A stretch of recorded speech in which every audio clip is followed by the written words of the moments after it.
Hello, welcome to Conversations with a Wounded Healer. I'm your host, Sarah Bueno. I'm a therapist in Chicago, and I own a group practice called Head Heart Therapy.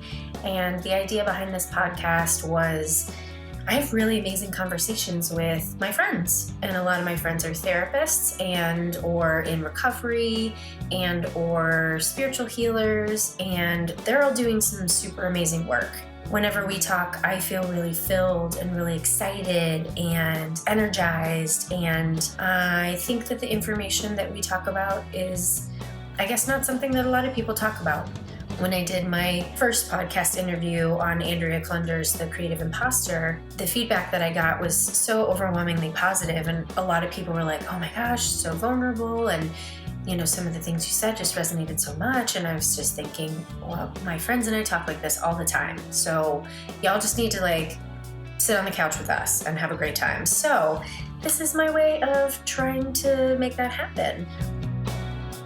My first guest, her name is Audra Kurth, and she is a licensed clinical professional counselor. I think that's what LCPC stands for, and a certified alcohol drug counselor. And she works at a practice called Chicago Mindful Psychotherapy. Audra and I have known each other, I think probably maybe about 5 years now. She is a super special person in my life. She is one of my soul sisters, and the thing that really sold me on Audra, in 2014, we both lost our dads. And it's interesting because my parents both died, and it was 9 months apart when my parents died, and her dad died right in the middle in between when my parents died. And, grief is such an overwhelming emotion and something that's so incredibly personal. And having a parent die, it's like you don't know really who to talk to. People get really freaked out at that thought. And after her dad died, I reached out. I can't even tell you what I said to her, but she was like, let's just hang out and have a grief group of 2. And I was like, fuck yes, that sounds exactly like what I need to do. And there were a couple times where we'd go out to dinner. One time we met in Wells Park because we wanted to do cartwheels. So we had our little grief group of 2. And ever since that happened back in 2014, our relationship has just grown, and she's just a really, really special person to me. And so that's why I wanted her to be number 1 on this podcast, because we always have amazing conversations together. And I knew that the information that we would talk about together might be healing for people, might be interesting. So I do hope you enjoy our interview with Audra, the reluctant sacred spiritual healer. Hello, Audra. How are you? I'm good, friend. How are you? I am excellent. So why don't you tell me a little bit about who you are and what you do? I am a licensed clinical professional counselor. That's LCPC in the state of Illinois. So essentially, I have my master's degree in counseling psychology, and I'm licensed. I also have my CADC, which is Certified Alcohol and Drug Abuse Counselor certification, which means I specialize in addiction. So I'm a therapist in Chicago. I work at a mindfulness-based practice, and I do individual therapy, and I do some DBT groups. That's dialectical behavioral therapy. Man, I feel like I'm swinging with all the letters right off the bat. That's how we roll. That's how it is. Mm-hmm. So I do all of those things. Primarily, I see people for individual therapy. A lot of people that I see are dealing with addiction, or family members of people who are dealing with addiction. But I also have a whole lot of other people who are just struggling with anxiety and depression and relationship issues and all the other lovely things that bring people to therapy. Mm-hmm. Excellent. And for people who might be listening, Audra is one of my very, very dearest friends. And do you want to tell the story of how we met? Sure. So I was working at a substance abuse treatment center, and Sarah came in to network and market herself, essentially. And she walked into the room, and she had a purple mohawk, and I also had a purple mohawk. And we were like, let's be friends. And it worked. It worked. And they lived happily forever after. Mm-hmm. I picture us frolicking with our purple mohawks. Yes. And we do frolic. So let that stand for the record. Yeah. So I asked Audra to be my first interview because I know that Audra is a person who is just as dedicated to her own personal work as she is to helping clients. And because she's my awesome friend, I knew we'd have a lot of great conversations to have with this. So that's why I've asked you. So thank you very much for joining me. Yeah, it's an honor / makes me want to barf a little bit. So Yay! I'm glad we're doing this. It's just like doing your own work. Right? That's perfect. I love it and I want to barf. Perfect. So, my dear Audra, tell me the story of how you decided to become a therapist. All right. So it's kind of funny because I feel like I ended up in a lot of places in my professional career accidentally. So I grew up, my father was a evangelical Pentecostal preacher. So I grew up in a pretty conservative Christian home, which is interesting because it was full of love and also very strict. And also there's this legacy of helping others, right? Mm-hmm. Which is a pretty crucial, interesting part of my work currently of contending with that background, but we can get into that later. Anyway, so I grew up with being around a lot of people, helping relationship, sense of community. So it was kind of instilled in me, and I was always drawn to wanting to work with people. When I was really young, I was like, I want to be a doctor. And I was like, I got good grades. I'm a perfectionist. So I was all like, I'm going to get my PhD, or I'm going to go get my MD, and I'm going to go heal the sick. And then just like Jesus. Oh, yeah, girl. Just And so, but then I realized I like literally faint at the sight of blood, and even like talking about it and thinking about it is really problematic for me. So it's like, well, that's not really going to work. Plus like the idea of majoring in biology or chemistry, like I think I could have done it. I just didn't really want to. So I was like, I don't know what to do now. This is probably like senior in high school-ish time. When I'm applying to college. So at the time I was taking I think a sociology, probably light psychology class. And I was like, this is pretty cool and interesting. And my mom's like, I think my mom was the one who was like, why don't you major in it? So I was like, okay. So I did. And then I remember my very first class, and I remember the book. There was a book called Why Zebras Don't Get Ulcers. And it was all about the difference between like humans and other animals, and how we essentially create problems in our bodies because of stress. And I was like, oh my gosh, this is fascinating. And I was hooked, right? And like how the mind worked and all that stuff. So that was how I ended up with that. And it was funny too, because then like, I didn't really understand going to graduate school. Like I knew it had to happen, but I didn't know how to prepare for that. And I like picked a graduate school because I was like, I don't know where to go. And I don't want to take the GRE, which I ended up taking anyway. And I don't really want to be too far away from home, which is pretty ironic now. Right. So I ended up in graduate school at Valparaiso, and I actually really liked a lot of my professors, and I got some really good experience there. But like reflecting back, I was like, I had no idea what I was doing. I just sort of ended up there. And the same kind of thing there. So I was like, I want to work with women, and I want to like maybe do domestic violence stuff. And I had this whole thing. And then you get into your internships, and I had this really wonderful supervisor, and she was like, what do you not want to do? And I was like, addiction. Like, I don't think I can handle that. Oh, wow. Right? I was like, I don't think I can handle that. Like watching people just like struggle and fail and relapse. And it just seems so heartbreaking. And she was like, well, Audra, you need to understand that relapse is a part of all change process. And so if you're seeing a woman who's like trying to leave a domestic violence situation, the average is they go back 7 times before they actually leave. And people with depression, it comes around again, or people engage in problematic behaviors again. So if you can't handle the ups and downs of the change process, then you're not in the right business. And I was like, whoa, so it was a huge moment. And so she's like, I think you should go check out our addictions program. Wow. So I did it, and I loved it. And I was like, oh my God, I love these people. I love these stories. I love this work. And like immediately I had that, like, this is what I want to do. So that was how I ended up with the addiction stuff. But it's funny because I left, and again, same thing. I moved to Chicago because I had friends here, and I wanted to get out of small town America. And I applied for jobs, and I did crisis work. I did crisis intervention for 6 years, and it was really amazing. So I ended up there. It wasn't like I didn't have a specialty in that. I had done some like crisis line stuff in college and whatever. And And it was cool. And so, of course, in crisis work, you get tons of substance abuse comes through that situation. And it was cool because I got to like get the whole gamut of mental health. You know, like I was going into SROs, doing assessments on people. I'm like in the emergency room doing assessments on people that the police had brought in.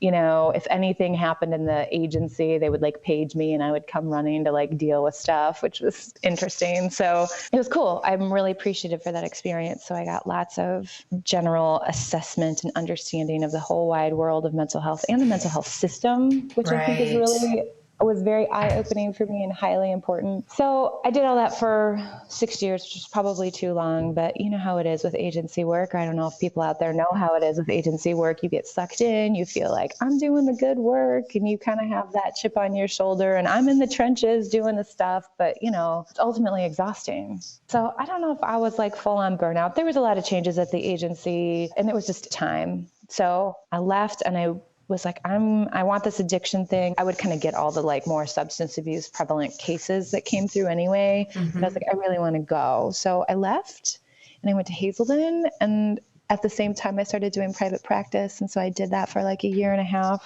And once again, you know, this seems to be a theme. I was like working 6 days a week and I was like, I can't keep up this pace. So I made the leap into private practice and I love it. Yay!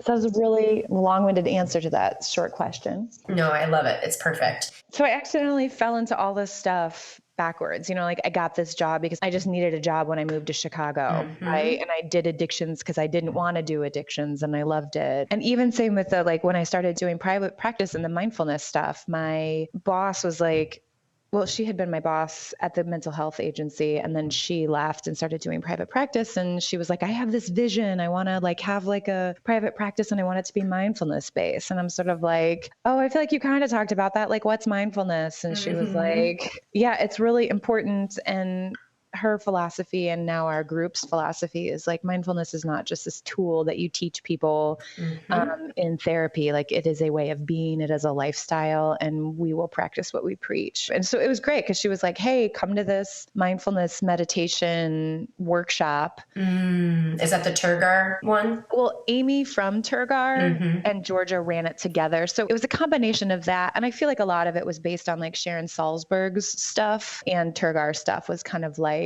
the blend. So it was like a full thing. And it was like, oh, okay, this is meditation, which was all brand new to me. I'm like, all right, this is cool.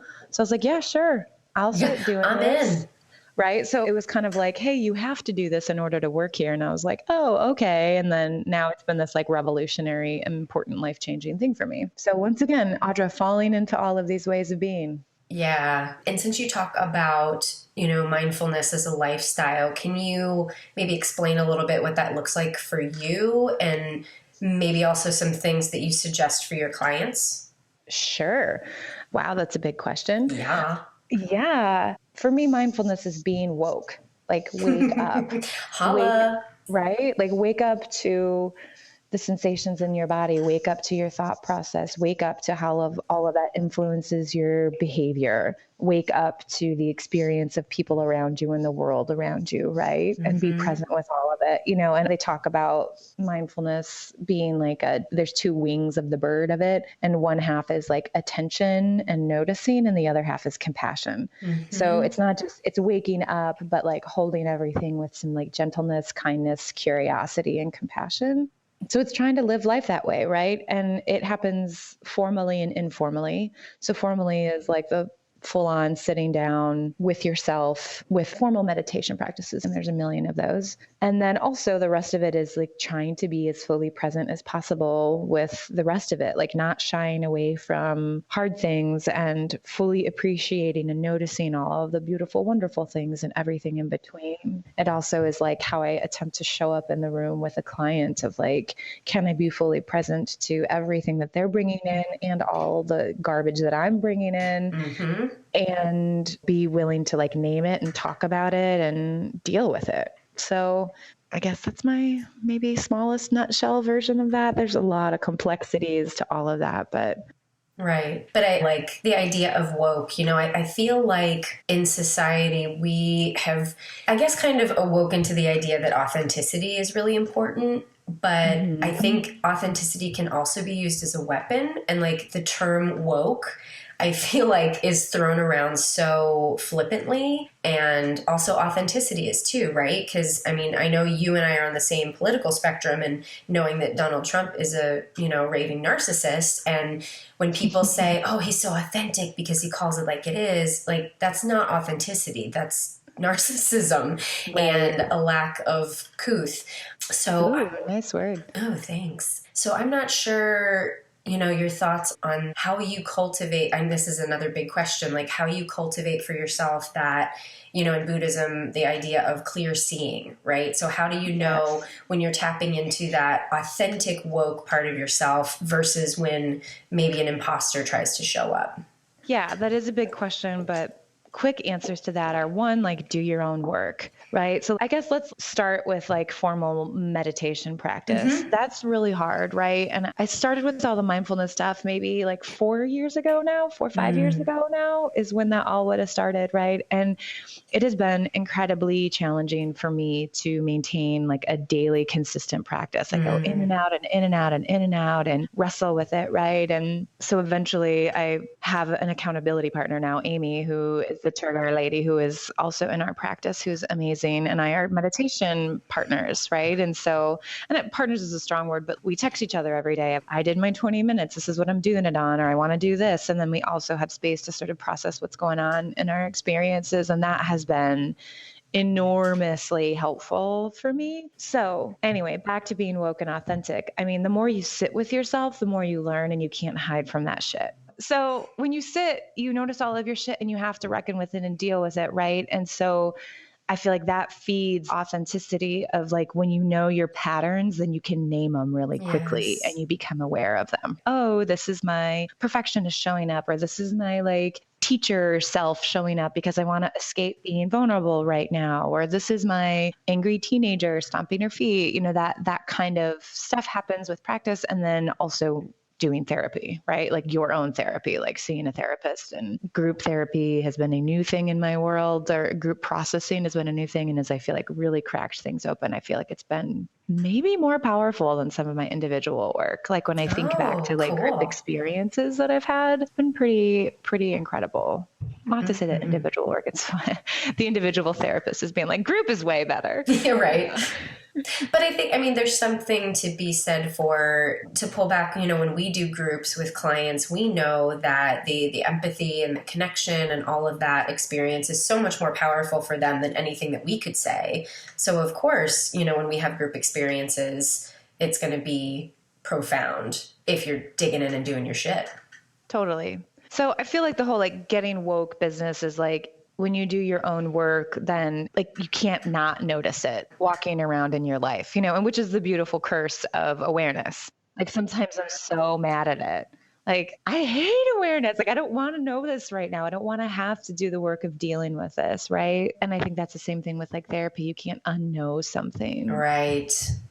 Yep. I've always said that to clients going through treatment. Like you're getting this education and you will never unknow this. And so you will never not be uncomfortable by your quote unquote bad behavior anymore, because you can't close your mind to it. Right. Which is, the best worst. I have other thoughts about the whole, because you brought up the authenticity thing. And I feel like that's a really important, like it's this thing that like eats at me a little bit, which we have talked to some degree about, but let me unpack a little bit more. Ugh. I like saying that word unpack. It feels so therapist-y. Anyway. Guess what? You're a therapist, by the way. I know.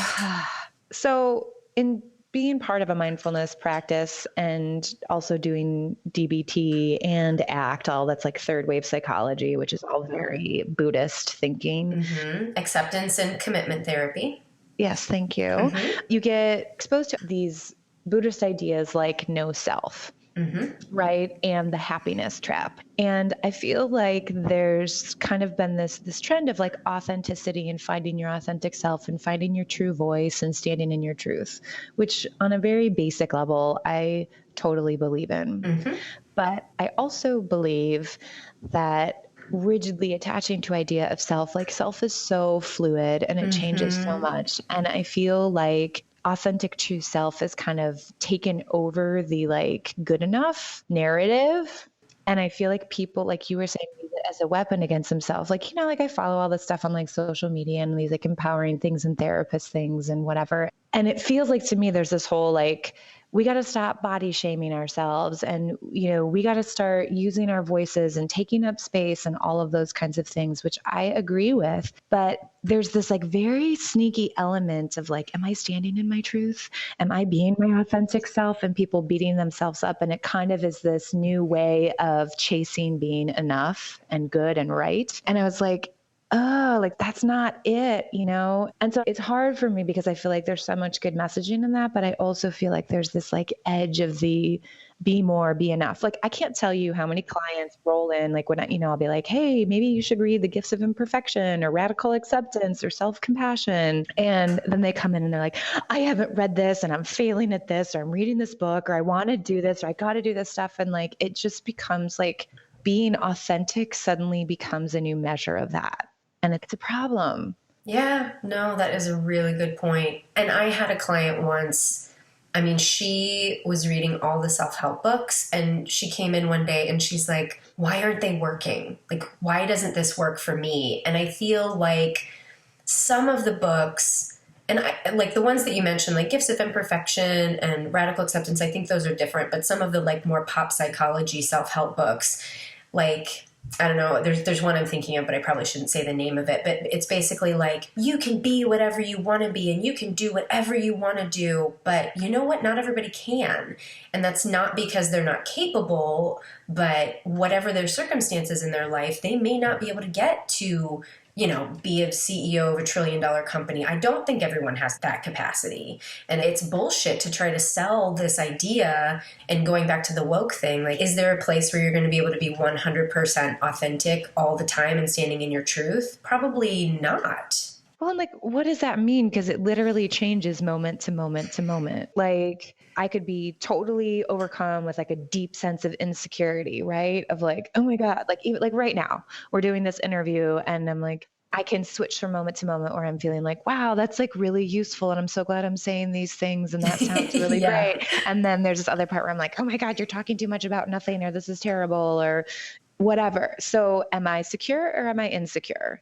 Am I confident or not? And I feel like people quickly are going to be like, no, Audra, your truth is that you have things to offer and take up space. But the truth is that I'm also insecure too. I'm both, Right. which is, you know, that is the essence of dialectics, is like sort of containing a seemingly opposing truth at the same time. Or as I like to think about it, is like getting comfortable with the fact that we're all hypocritical and all of life is. So deal with it. And I guess maybe that's like that moment to moment to moment of changing. And that's why I kind of like the notion of compassion a little bit more, is like, all of this is going to happen. And can I just contain and compassionately be with all of the tumbling through all of the ways of being that will show up?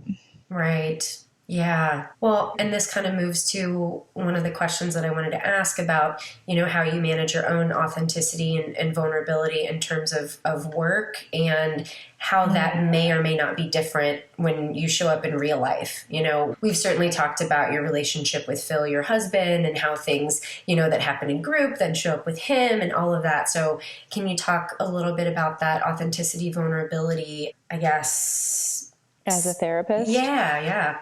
Okay. Yeah. This one's like hard because I feel like I want to go to like the whole, like the dialectics of thing, because I do want to show up with people. And I believe that like we are having a genuine relationship, and like, you know, people are wounded in relationships, so people heal in relationship. Right. Agreed. And everybody can feel fakeness, or like when you take too much distance, you know, people can feel that when you're keeping up a wall or distance. And also I can't like, you know, merge and mesh with people either. So trying to find that middle ground of that closeness. So I do a lot of using my own reaction to people in real time, which I think is vulnerable and revealing of myself and appropriate, right? So, you know, like someone will say something and I'm like, you know, I'll be like, pause. That's one of my favorite things. I'm like, pause, hold on, stop, time out. You know, like, you know, like what's happening in your body? Like my chest is like so tight right now, or I feel like I'm going to vomit or whatever. Right. So I'll, you know, use my own reaction to try to help them get into theirs, which I feel like is very authentic. Yes. I get teary-eyed with clients Yeah. frequently, and I've cried with clients too. I mean, that one doesn't happen as often. I feel like I get teary-eyed frequently, because like the body feels stuff and it resonates in that whole like mirror neurons and empathy, like it's going to happen. And I think it's really useful. So that is probably one of the biggest ways. And I can't hide my facial expressions very well. So there's also a lot of like, I'll be listening, and whatever. And they'll be like, what is with your face? Like your face right now. And I'm like,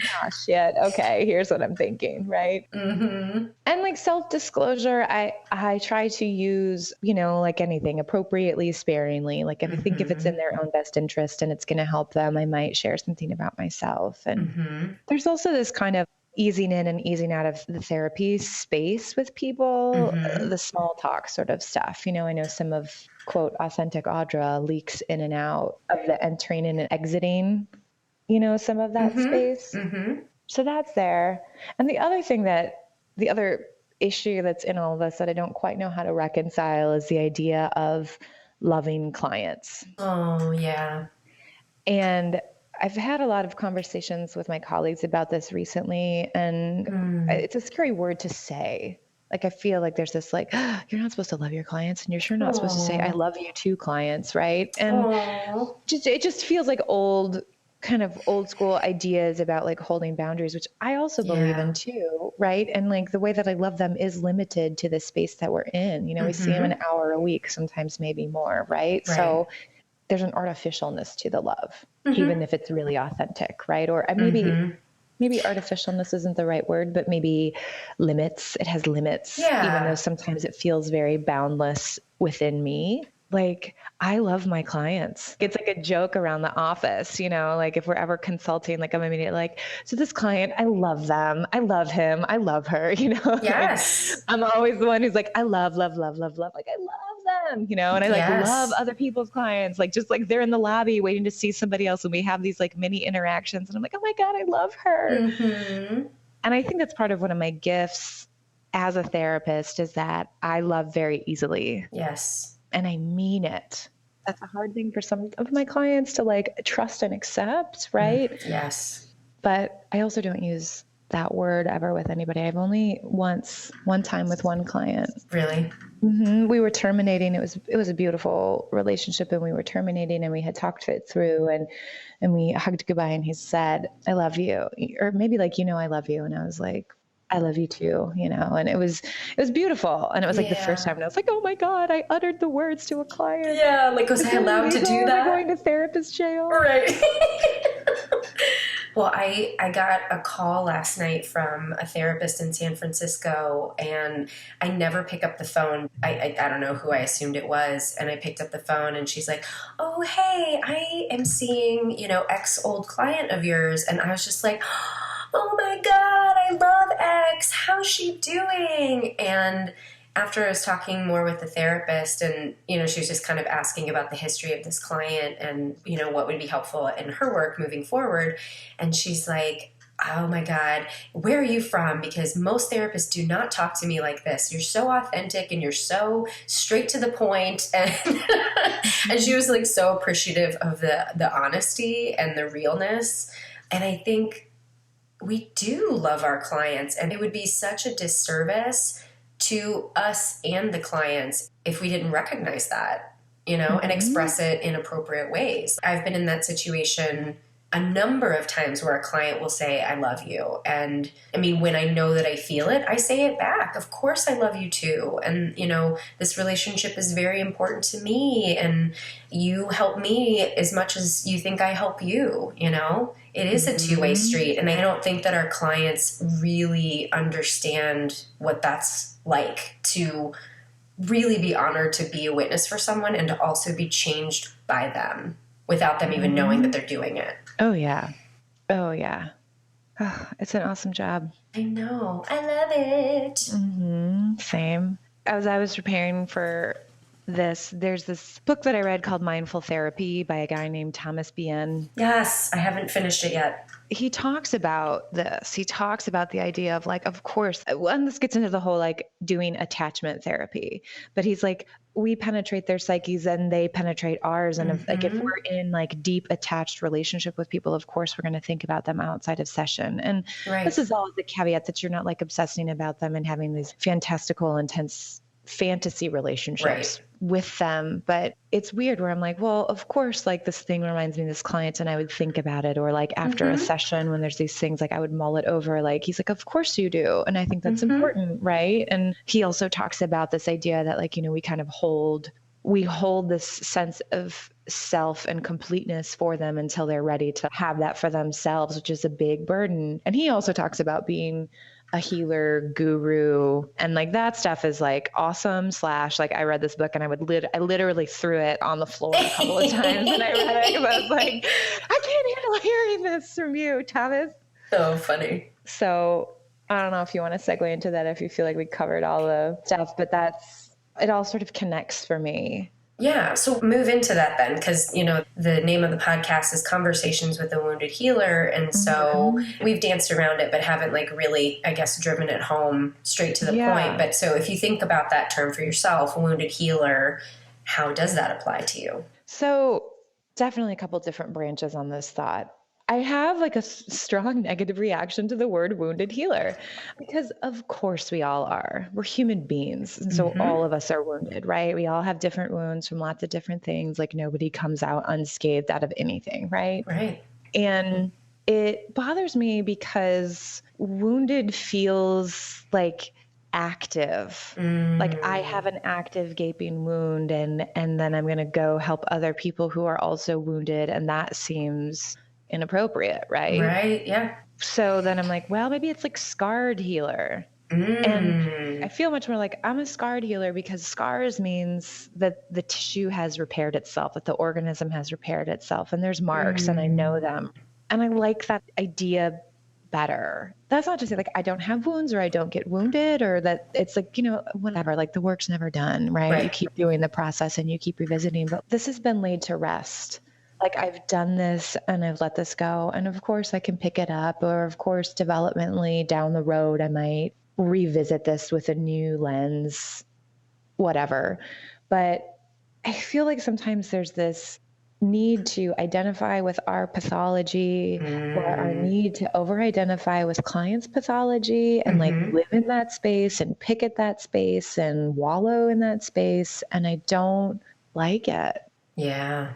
And I think it's important being like actively wounded and sharing space with somebody when you have this, great burden of holding so much burden / privilege of holding all this stuff for them. Like that's dangerous, yo. Yeah. I mean, I've certainly worked with other therapists, whether they be colleagues or people as my clients, and just thinking like, wow, the burden that you're carrying right now is so great. How are you possibly carrying somebody else's? And that's tough. Right. It's funny because I feel like we all talk about it as therapists, but does anybody actually say, you know what, I can't carry this for you right now? Or you know what, I'm burned out. I need to do this. Right. I also feel like that ties in with the whole thing of we all say, not everybody's a good fit. Yeah. Have you ever like with a client been like, I'm not a good fit for you and referred them to somebody else? I have. I have. Ooh. Yeah. I haven't. There was one person that I'm like, I think I probably should have, and I didn't. And that's not entirely true. I feel like sometimes things have emerged and I'm like, dude, this is outside my scope. I think you need something different. But fit full on, just like I can handle what you're bringing, but we're not a good fit. I don't know if I've done that. Yeah, only one. There was one time where the issue is definitely out of my scope. And also the reason that this person was seeking therapy from me, it was very clear that the motives were more about sexuality than anything else. But then there was one client where it was like, there's no chemistry here, which like sounds kind of silly, right? Because we're not dating, but if there's no spark in the relationship of the therapeutic relationship, then you're going to you're going to run out of stuff to talk about, right? And it's not going to feel like you're getting anywhere. Totally. So I know that was like a weird side digression, but it's like a thing. No, I love it. Like, I don't feel like anybody like talks about that idea of like, are we actually a good fit, and like kind of giving that up. And I'm particularly sensitive to this because I do DBT. And so I see lots of folks with borderline personality disorder. I feel like people only do that of like, it's not a good fit if the therapist doesn't want to deal with that person's presentation, you know? And so I'm like, fuck you, that's a cop out. And ultimately it is a good thing, because if you don't want to deal with whatever this person brings to the table, fine. But like, I just feel like it's so, sometimes there's this attitude of like shaming, you know, that can happen in addiction or just regular whatever, of like, oh, they weren't ready yet, or they need a higher level of care. You know, blah, blah, blah, blah. And like, they blame the client for their stuff instead of just being like, yeah, I can't do this. Right. Because in real harm reduction work, it's not the client's resistance. It's, this is where the client is right now, and we have to transform and help them with where they are instead of wanting to fit them to where we are. Totally. That's one of the defining principles of DBT is the client doesn't fail. Like the therapist fails the client, essentially, which I was like, oh, damn, that was a hard truth to swallow. Like, I was first learning all of that, but like, it makes a lot of sense, right? Yeah. So like with the wounded healer part, so that's one thing where I'm like over-identifying with the wound is a problem. I think ongoing work is absolutely important. And I think, you know, our wounds help us relate better to people, right? And this is a really hard dialectic of like, you don't need to go through the same experience as your clients in order to help them. Right. And it helps sometimes to have been like, oh yeah, I get that. I understand that process of change, or I understand what I'm asking you to do because I've done it myself. Right. Right. That is important. And that is kind of challenging. And the other part of that phrase, wounded healer, is the word healer, which carries a lot of stuff, you know, so like circling back to my family, I've had to reckon with that, you know, like I, in late teens, was able to be like, this is not at all what I want, like these religious beliefs and values and system. And so I chose to go my own path with that. Right. And so like most people, when you're trying to get out of a situation, you swing from one pendulum to the one side to the other. Right. And so I've put a lot of distance between myself and my family's identity as Christians, right? Conservative Christians. I don't believe Christian ideology, and I do believe a lot of Buddhist stuff, which is like uncomfortably hard for me to admit out loud in a public forum. Here we go. Talk about vulnerability.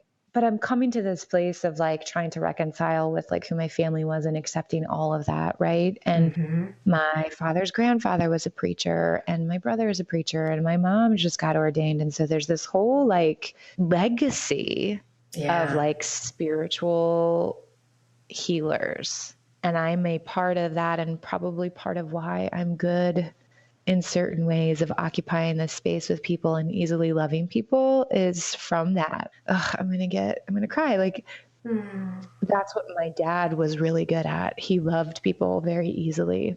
He was much kinder than I am, you know, so it's really hard for me to accept and allow that, right? Because I've had to put so much distance, and I'm doing this work now of trying to sort out what was theirs and leaving that, but like, what can I take from it, and what is that of mine, right? And I know this goes back to the Thomas B. N. guy, where he talks about this legacy of like, we're not just a legacy of scientists, but also of philosophers and healers and gurus, and that this is a sacred thing. And, you know, we need to embrace all of that, all of what we're doing with people, you know, when we talk about the transformative work of therapy. And you are a sacred spiritual healer. It just is in a different form than your family. Right. I had like a situation, I'm like, yeah. Talk about barf, right? Right. Letting those words settle. Like my whole body's like, whoa, rigid against that. Right. Yeah. So that's like part of where I am right now. And, you know, it's funny, ironic, maybe the word, I don't know. Isn't it ironic? Don't you think? Talking about wounded healer, these are my wounds and my legacy, and it's all at the same time, right? Ooh. Yeah. Ooh, girl. Doing the work. Ooh, girl. We get deep. Trying to do the work. Yes. Dipping my toe in and running away. Yeah, but you do it. You show up fully. I'm not going to say like Thank you. fully in your truth, but you show up fully. For me, for Phil, your husband, for your friends, for your clients, and it's so wonderful to have you and your light in my life. Thank you.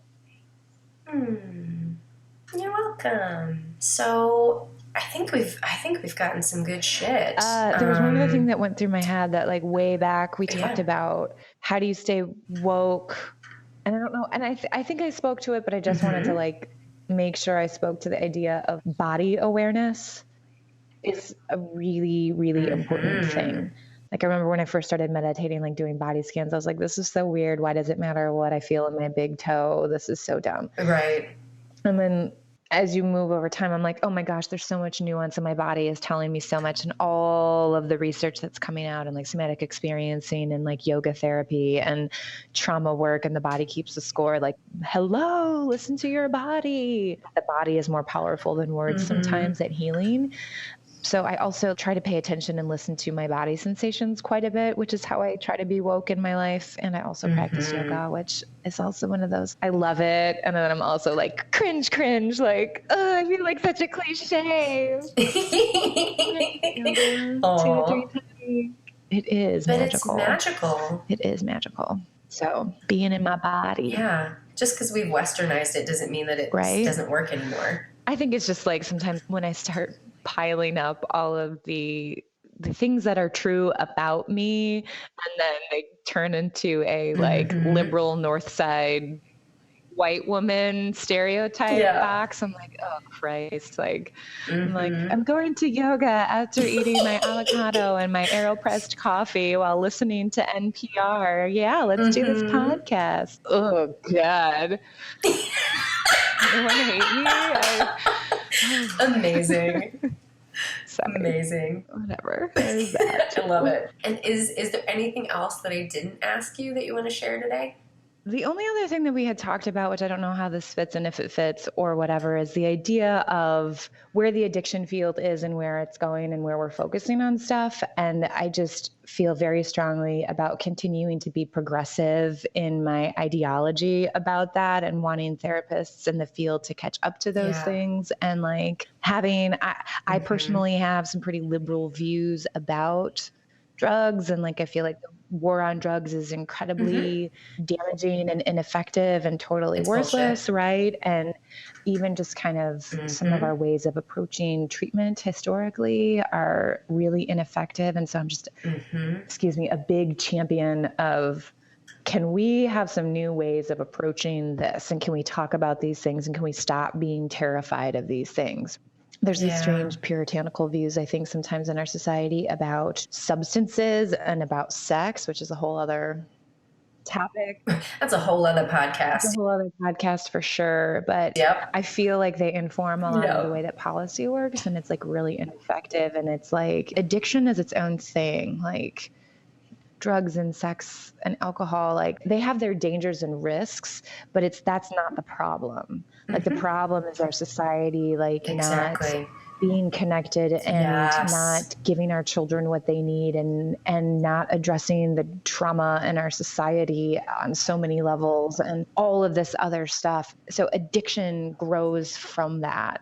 And so I feel like people want to chase and demonize certain things and have this quote war on drugs. And then I'm like, that's not what we need. We need like revolution about trauma and connection in our world. Like that's what we need. Well, and if, people listening haven't seen Johann Hari's TED Talk, Everything You Know About Addiction is Wrong, Google it immediately. Have you seen it? I don't know. Girl, because basically everything that you're saying is exactly what he says. And his book, Chasing the Scream, is all about how the war on drugs has failed and it sucks. And it's all about morality and racism instead of actually being about the truth, which is we need connection. Right. Well, and I also being in the whole like Buddhist and mindfulness, like world of things, there's a lot of like conversations about like the historical use of like psychedelics and spiritual experiences. And there's this research about using MDMA with trauma and helping people have corrective emotional experiences. And I'm like, please, can we open up these channels? Like, clearly, like, addiction treatment fails a lot. Yeah. A lot, you know what I mean? And like, even like trauma stuff, like our world, people are just living out there with stuff. And it's like, can we please be more progressive and like open up to these new ideas? You know, people need the help. So mini soapbox on that for a minute. I dig. We're on the same soapbox. We can share it. Yay. And we'll frolic up to it and hug each other on the soapbox. Yay! Everything can be healed with love and unicorns. As long as we're allowed to say fuck. Exactly. Well, my dear, this has been so wonderful, and I cannot tell you how much I appreciate your time. I'm happy to give it. I'm sure I will have like a intense vulnerability hangover, and you know, I probably won't listen to the podcast. As you were talking though, as you were talking, and I was like really listening and thinking, like, oh my God, she's gonna love this when she hears it back. So maybe I can encourage you one day to listen. Maybe this scarred healer will be willing to look at her shit. Yeah, thanks for inviting me. It's an honor, and I love you. I love you. And I love this work we do, sister. Amen. Thanks to my wonderful guest, Audra Kurth, to Andrea Klunder for editing, Liam O'Donnell for taking that rad photo for the album art, and to Ben Mueller for our theme music.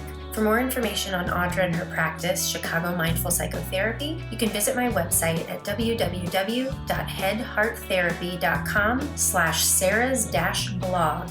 Thanks for tuning in. I'm Sarah Bueno. Until next time, bye-bye.